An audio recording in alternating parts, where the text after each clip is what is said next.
Bus stop पर कुछ लोग खड़े बस का इंतजार कर रहे थे। तभी वहां 10-12 साल की एक लड़की आई। उसके कपड़े गंदे और फटे हुए थे। वो वहां आकर लोगों से कहने लगी, बाबूजी 2 रुपए दे दो, बाबूजी 1 रुपए दे दो, 2 दिन से कुछ नहीं खाया है, 1 रुपया दे दो ना बाबूजी। वो लड़की दोपहर तक ऐसे ही लोगों से पैसे मांगती रही। फिर दोपहर को अचानक गायब हो गई। उसके बाद अगले दिन फिर सुबह सुबह बस स्टॉप पर आ गई और पिछले दिन की ही तरह लोगों से भीख मांगने लगी।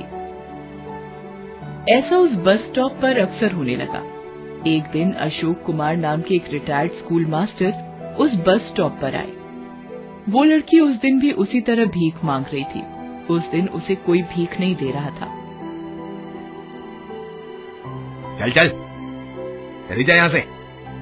मैंने क्या तेरा ठेका ले रखा है जो रोज रोज चली आती है भीख मांगने, भिखमंगी कहीं की। उस आदमी ने देखा कि और लोगों ने भी उस लड़की को दुत्कार कर भगा दिया।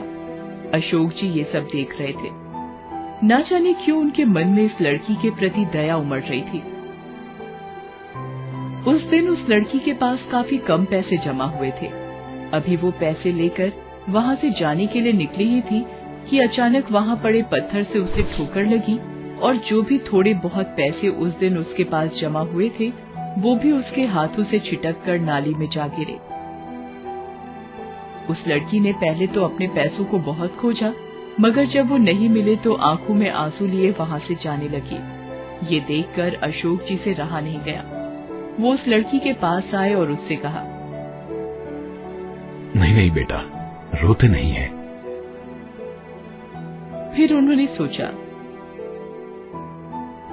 इसे कुछ पैसे दे देता हूं, लेकिन कहीं अगर ये किसी भीख मांगने वाली गिरोह से हुई तो, जो बच्चों से जबरदस्ती भीख मंगवाते हैं, या ये भी हो सकता है कि इन पैसों से ये नशा करे। इस तरह पैसे मांगकर नशा करना इन जैसे बच्चों की आम बात है। ये सब सोचकर उन्होंने कहा, अच्छा बेटा, ये बताओ कि पैसे लेकर तुम क्या करोगी? इन पैसों का मैं खाना खरीदूंगी बाबूजी। कहीं ये झूठ तो नहीं बोल रही? चलो फिर मैं तुम्हें खाना ही खरीद देता हूं।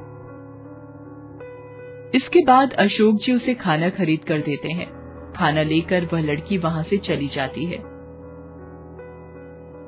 कहीं ये खाना फेंक कर फिर से भीख मांगने ना आ जाए, इसलिए कुछ देर यहीं रुक कर देखता हूं।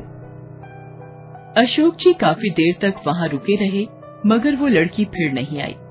अशोक जी भी वहां से चले गए। अगले दिन जब अशोक जी फिर से उस बस स्टॉप पर आए तो उन्हें फिर से वही लड़की दिखी जो लोगों से भीख मांग रही थी।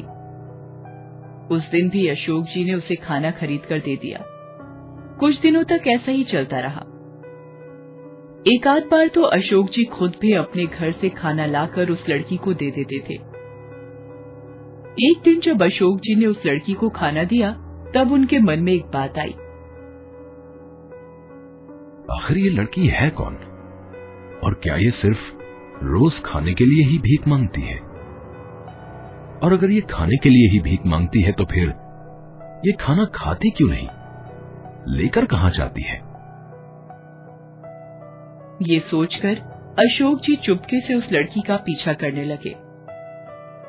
वो लड़की वहां से निकलकर बस स्टॉप के पीछे बनी झुग्गी झोपड़ियों में जाने लगी। वो कभी इस गली में घुसती तो कभी उस गली में।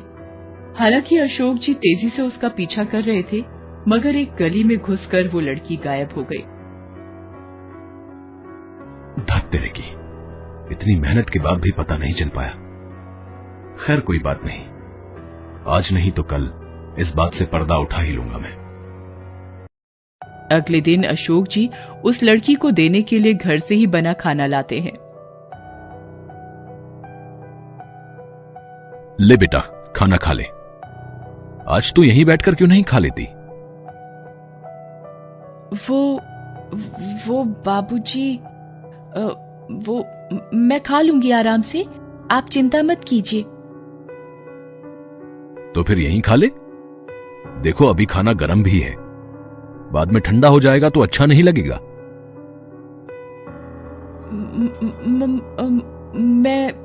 मैं घर जाकर आराम से खा लूंगी बाबूजी, आप चिंता न कीजिए। इतना कहकर लड़की वहां से जल्दी जल्दी जाने लगी। आज तो मैं भी पता लगा कर ही रहूंगा कि ये लड़की आखिर इस खाने का करते क्या है। इतना सोचकर अशोक जी भी तेजी से उस लड़की का पीछा करने लगते हैं। वो लड़की फिर से झुग्गी बस्तियों की तरफ मुड़ती है और उन्हीं घुमावदार गलियों से गुजर कर जाने लगती है। आज अशोक जी ने भी ठान लिया था कि वो भी पता लगाकर ही रहेंगे कि ये लड़की आखिर जाती कहाँ है। लड़की कई गलियों को पार करने के बाद एक टूटी फूटी झोपड़ी में घुस जाती है। अशोक जी भी उसका पीछा करते हुए उस झोपड़ी तक पहुंच जाते हैं और वहां की टूटी खिड़की से झोपड़ी के अंदर झांक कर देखने लगते हैं। झोपड़ी के अंदर सामान के नाम पर 2-4 बर्तन, कुछ गंदे कपड़े और 2 स्कूल के बैग पड़े हुए थे। अंदर एक टूटी हुई चारपाई पर एक औरत लेटी हुई थी। शक्ल से वो काफी बीमार लग रही थी। उसके पैरों के पास जमीन पर 7-8 साल का एक लड़का बैठा हुआ था। लड़की जब खाना लेकर अंदर घुसी तब उस लड़के ने कहा, माँ दीदी खाना लेकर आ गई। चारपाई पर पड़ी उनकी माँ भी किसी तरह उठकर बैठ गई और बोली, हाय, कैसी किस्मत है मेरी। तेरे बापू का सपना था अपने दोनों बच्चों को खूब पढ़ाएंगे, मगर उनके जाने के बाद पढ़ाना तो दूर, मैं अपने बच्चों को 2 वक्त का खाना भी नहीं दे पाती। 2 रोटी के लिए मेरी बच्ची को ना जाने कहां कहां भटकना पड़ता है और ना जाने कितने लोगों के सामने हाथ फैलाना पड़ता है। ऐसी जिंदगी से तो मर जाना भला है। कहते कहते उस औरत की आंखों में आंसू आ जाते हैं। रो मत माँ, बस तू ठीक हो जा। भगवान ने चाहा तो मैं और बबलू एक दिन फिर से स्कूल जाना शुरू कर देंगे। तू खाना खा और फिर अपनी दवाइयां खा, नहीं तो तेरी तबीयत और बिगड़ जाएगी। फिर वो लड़की अपने हाथों से अपनी माँ और भाई को खाना खिलाने लगती है। ये देखकर बाहर खड़े अशोक जी की आंखें भर आती हैं। वो अपने आप को रोक नहीं पाते और झोपड़ी के अंदर चले जाते हैं। उसे देखते ही लड़की अचानक खड़ी हो जाती है और कहती है, बाबूजी आप? मैं सब कुछ समझ गया हूं बेटा, तुम्हें कुछ कहने की जरूरत नहीं। तभी उनकी नजर वहां पड़े स्कूल बैग पर पड़ती है। अरे वाह, तुम लोग स्कूल भी जाते हो? जाते थे, मगर अब छोड़ दिया है बाबूजी। क्यों? पढ़ाई छोड़ने का दुख नहीं हुआ तुम्हें?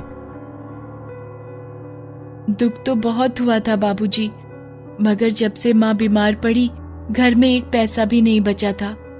घर में जितनी भी जमा पूंजी थी सब माँ की दवाइयों में खर्च हो गए। 2 दिन हमारे पेट में अन्न का एक दाना भी नहीं गया था। खाली पेट माँ की दवाइयां भी असर नहीं कर रही थी। तब मजबूर होकर मुझे काम की तलाश में स्कूल छोड़ना पड़ा, मगर मेरी उम्र देखकर कोई मुझे काम देने को भी तैयार नहीं हुआ। तब मजबूरी में मुझे ये रास्ता अपनाना पड़ा, भीख मांगने का। ये पेट की आग जो न करवाए बाबूजी। मैं आज ही तुम्हारी माँ का दाखिला अस्पताल में करवा देता हूं।